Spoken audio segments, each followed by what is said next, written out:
મહાત્મા ગાંધીના ગુજરાતમાં દારૂબંધી માત્ર કાગળ પર જ રહી છે। સરકાર અને ગૃહ વિભાગે ભલે ગમે તેટલા દાવા કરે, પણ ગુજરાતમાં ખુલ્લેઆમ દારૂનો વેપલો ધમધમી રહ્યો છે।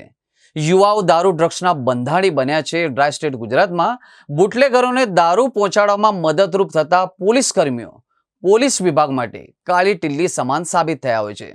દર્શક મિત્રો, ખાખી અને બુટલેગરોની ભાઈબંધીના કારણે ગુજરાતમાં દારૂ ડ્રગ્સના દૂષણને ડામવું અઘરું બન્યું છે।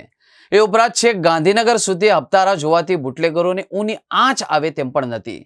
પોલીસનો જાણે હવે ડર જ રહ્યો નથી। ત્યારે દર્શક મિત્રો, હવે વાત કરીએ સંસ્કારી નગરી વડોદરાની।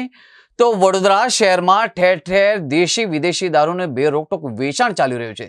હવે દર્શક મિત્રો, વાત કરીશું વડોદરા શહેરના ફતેગંજ પોલીસ સ્ટેશનની। તો વડોદરાના ફતેગંજ પોલીસ સ્ટેશનની હદમાં ફતેગંજ પોલીસની રહેમ નજર હેઠળ બે રોકટોક વિદેશી દારૂ દેશી દારૂના ધંધા હપ્તા પદ્ધતિથી ચાલી રહ્યા છે। કેટલીક વિગતો અમારી પાસે આવી છે, કારણ કે એ વિસ્તારના રહીશો આવા ધંધાઓથી બુટલેગરોથી અને ત્યાં રહેઠાણ નજીક ચાલતા દારૂના ધંધાથી હેરાન પરેશાન થયા છે। વિગતો પ્રમાણે જોઈએ તો ફતેગંજ પોલીસ સ્ટેશનની હદમાં મણીબેન છે કે દેશી દારૂનો ધંધો કરે છે। નવાયાડ ખાડામાં ઇમરાન દેશી દારૂનો ધંધો કરે છે।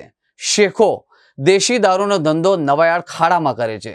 દર્શક મિત્રો, વાત કરીએ તો શકુતાઈ નામની એક મહિલા છે જે દેશી દારૂનો ધંધો ફતેગંજમાં કરે છે। પકિયો દેશી દારૂનો ધંધો, મણી કૃપા હોટલ દેશી દારૂનો ધંધો, સુનિલ દેશી દારૂનો ધંધો, અમન દેશી દારૂ, આરિફ ઇંગ્લિશ દારૂનો ધંધો, ભરત વિદેશી દારૂનો ધંધો।